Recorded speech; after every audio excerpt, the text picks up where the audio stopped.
Bonjour, aujourd'hui on va voir le résumé de la leçon l'arithmétique dans l'ensemble N.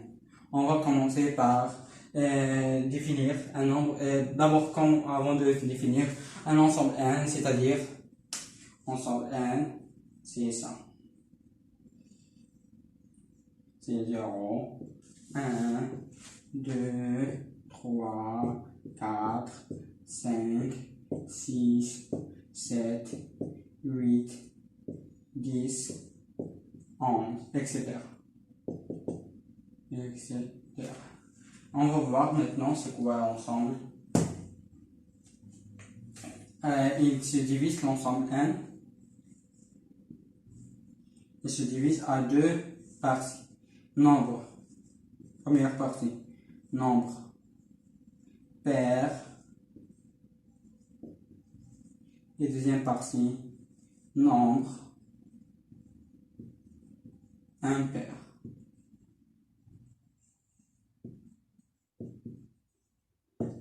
Nombre impair. D'accord.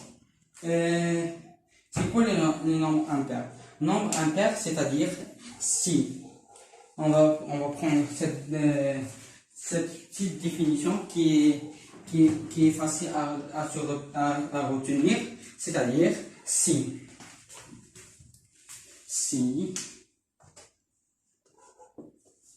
n sur 2 appartient à l'ensemble n. C'est ça la définition. Et maintenant, on va voir, d'abord, c'est quoi les nombres impairs. Les nombres impairs sont 0, 2, 4, 6, 8, 10. Et maintenant, on va voir c'est quoi les nombres impairs. Les nombres impairs, on va voir la définition. Un nombre antinaturel qui n'est pas pair est dit impair. C'est-à-dire, les nombres impairs sont, de toute facilité, on va dire, les nombres impairs sont 1, 3, 5, 7, 9, 11. C'est ça, les nombres impairs. Et maintenant, on va voir l'écriture algébrique d'un nombre pair. L'écriture algébrique d'un nombre pair, c'est ça. 2K. Et l'écriture algébrique d'un nombre impair, c'est ça. 2K plus 1. Oui, plus 1. K est un entier, toujours K est un entier naturel. Maintenant, on va voir le multiple d'un nombre et le plus petit commun multiple de deux nombres. C'est-à-dire, par exemple, par exemple, 1. On va prendre 1 étant un entier naturel non nul. Les multiples de 1 sont 0, 1, 2 fois 1. Les multiples sont. Attends, on va voir les multiples. Maintenant, on va voir les multiples. On va prendre par exemple les chiffres par 1. Les multiples de 1 sont 0, 1, 2, 1, c'est-à-dire 2 fois 1, 3 n, c'est-à-dire 3 fois 1, 4 n, etc. Et maintenant, on va voir, par exemple, on va prendre les multiples de 3. Pour savoir un multiple de 3, on doit d'abord additionner la somme des nombres.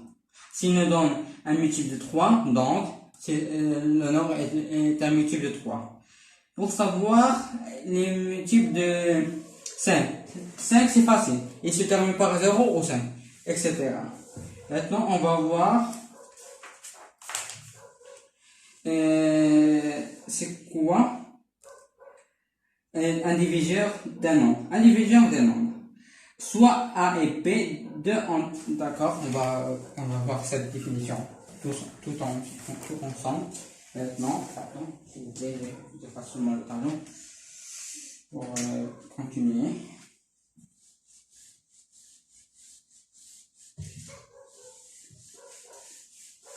Continue.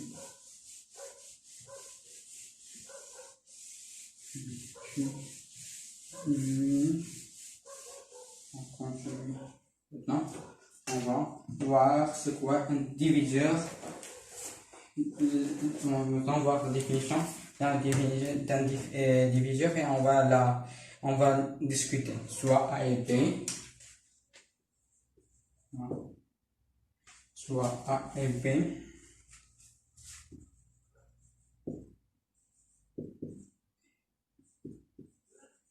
Soit A et B. De antinaturel non. De entier. Attends, de entier.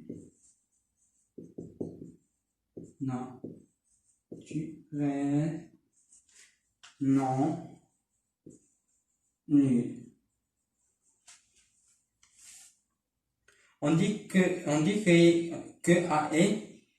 A est un diviseur et B est un diviseur, et ça on va le faire par un schéma parce que c'est mieux. A, B, R et Q. D'accord. On va voir maintenant chacun. On dit que A est un diviseur. A est un diviseur. B est indivisible. Divisible par est indivisible. Divisible.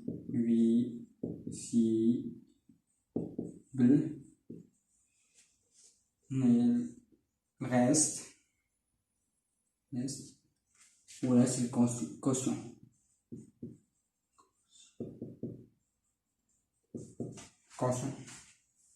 D'accord. On va voir. C'est ça. J'essaie de résumer cette définition avec un petit schéma.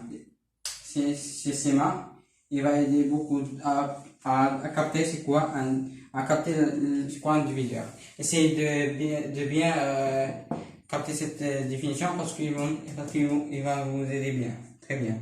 D'accord, maintenant on va voir. Je vais essayer de prendre les nombres, des règles qui sont un peu. Maintenant on va partir à le plus grand diviseur de nombres. D'accord. Le plus grand diviseur.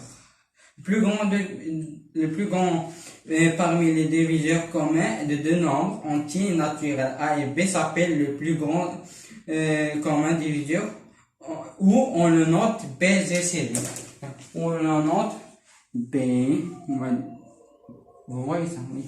B, Z, C, D. On le note B, Z, C, D. C'est ça le plus grand commun diviseur. Ou on le peut noter, attends, je vais faire un exemple pour bien capter ça. D'accord, un exemple. Par exemple, prenons par exemple A et B. Le diviseur de 3600. Le diviseur de 3600. 1, 2, 3, 4. Attends. Ah oui. 18 et 36. Ah oui. 1, 2.